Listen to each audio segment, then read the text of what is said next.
Olá, meus queridos amigos, muito bom dia! Muito bom dia, muito bom dia!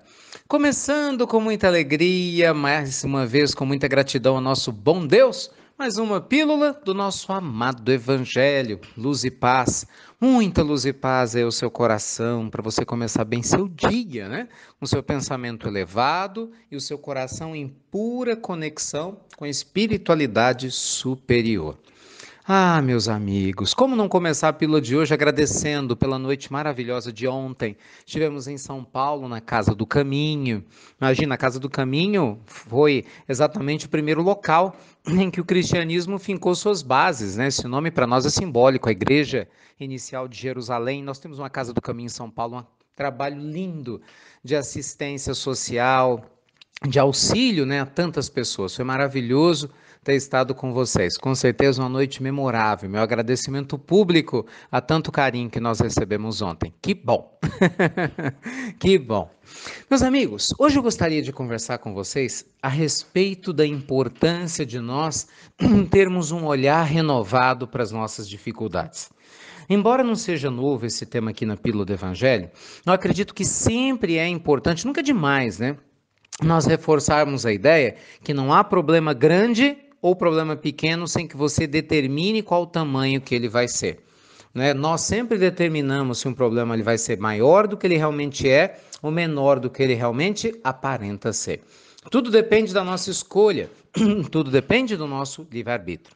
Ontem, antes de ontem em São Paulo, eu falei muito das histórias de Jerônimo Mendonça. Já faz um tempo que eu não comento aqui as histórias de Jerônimo. Para quem não sabe, Jerônimo foi um dos maiores cristãos espíritas, né, que nós tivemos no século passado aqui no Brasil, amigo de Chico.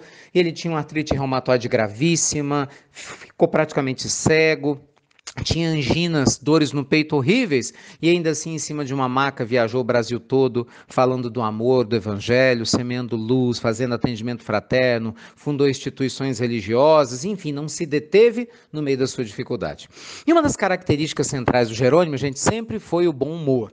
Mesmo andando numa maca, cego, imagina, com 2 quilos de areia, literalmente falando, no peito, para aliviar a sua dor, falava do evangelho com bom humor. Uma das histórias mais engraçadas, né, interessantes, que mostra a revolução que Jerônimo fez na própria vida, aconteceu num determinado momento, quando ele foi levado por algumas adolescentes ao cinema. O pessoal adorava levar o Jerônimo no cinema, porque não pegava fila, né? É verdade. No supermercado com o Jerônimo, porque não pegava fila. Levava ele no cinema, os adolescentes, porque não pegava fila. E ele ia. E é sempre muito simpático ele ia. Então um dia ele estava no cinema, estava deitado a maca no chão, quando de repente uma senhora que estava indo ao banheiro, estava tudo escuro, claro, pisou nele sem querer. Imagina, gente, salto alto, ele deitado no chão sem enxergar, e acabou sendo pisoteado, foi pisado por ela. Ele deu um grito, ai! A mulher não perdeu tempo, né? Falou, não é possível! Aonde eu vou, esse aleijado tá lá. Eu vou no supermercado, o aleijado tá lá na minha frente. Eu vou no ginásio, o aleijado tá lá no meu lugar. Até aqui no cinema você tá aqui, aleijado. Gente, nessa hora todo mundo parou de assistir o filme. Olhou para o lado para ver a reação do Jerônimo, né? Imaginando que talvez ele fosse xingar, brigar. Mas olha o que, que o Evangelho faz com uma alma em plena conexão com Deus. Ele direciona, né, o rosto em direção à moça, porque ele não enxergava, e fala assim: Minha filha, você anda, hein? Você anda, hein? E desmonta a mulher, gente. E ela cai em si, pede desculpas, chora, fala que estava passando por graves problemas, né? Então vejam só, é o amor que liberta. E quantas não foram as histórias do Jerônimo? Jerônimo é muito bem-humorado, apesar de tantas dificuldades. E eu sempre gosto de lembrar do Jerônimo, por quê? Porque às vezes, gente, por muito pouco a gente está xingando, não é? Ah, perdemos, você perde de repente o ônibus, o carro atrasa. Sei lá, alguém não atende o seu telefone, tem gente que manda um WhatsApp, o outro não lê na hora, não responde, a pessoa perde a paciência, briga. Gente, o que nós estamos fazendo com a nossa vida? Cuide das suas emoções. Não é verdade? Se a gente não sabe dar valor ao pouco que a gente tem, fique certo, cedo ou tarde a vida manda conta. E aí vem as provas existenciais verdadeiras, mais fortes, e aí a gente não dá conta de verdade. Por quê? Porque a gente não cuidou do pensamento, porque nós não cuidamos do nosso coração. Então a nossa pílula do nosso amado evangelho de hoje te recorda que você é o responsável por se curar ou se adoecer. Ninguém nos cura e ninguém nos adoece. Nós nos curamos quando abrimos a nossa mente, o nosso coração para o Evangelho, para uma vida lúcida, e nós nos viciamos quando fechamos os olhos para isso.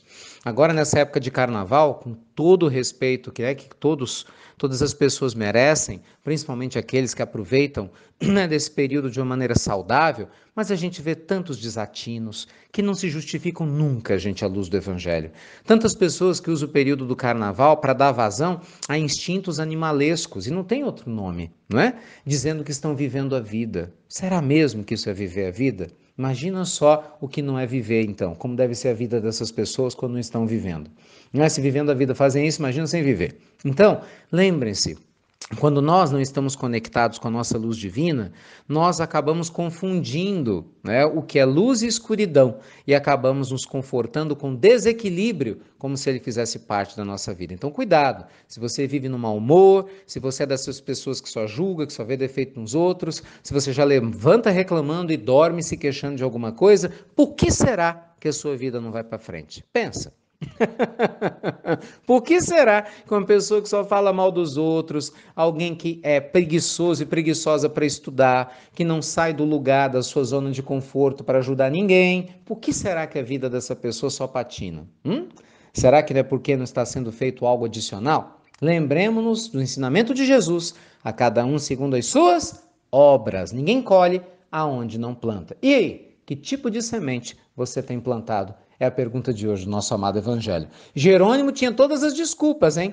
A ser um pessimista e se tornou um otimista do amor apesar de tudo. E nós? Nós vamos fazer o quê, meus amigos? Vigilância, hein? Acima de tudo, vigilância. Beijo grande a todos vocês, luz e paz. Hoje à noite, com muita alegria, vamos estar na casa de Glacos, em Betim. Se você é do irmão Glacos em Betim, aniversário da casa. Essa casa mãe que me acolheu com tanto carinho há tantos anos atrás, quando nós começamos em Minas Gerais com o trabalho do Evangelho, que eu tenho tanto amor e vou ter oportunidade de estar lá. Vocês todos são convidados para essa festa especial, né? A partir ali das 7h30, né? 15 para as 8 da noite, tá bom? Que Deus te abençoe. Muito obrigado por compartilhar as pílulas do nosso amado Evangelho. Que Deus te inspire e que você faça as escolhas sábias e certas. Tá bom? Muita luz e paz para você, e você já sabe, né? Até breve, até muito, muito breve. Mais uma vez, obrigado a vocês da Casa do Caminho que nos acolheram com tanto carinho. Beijo grande, meus amigos queridos.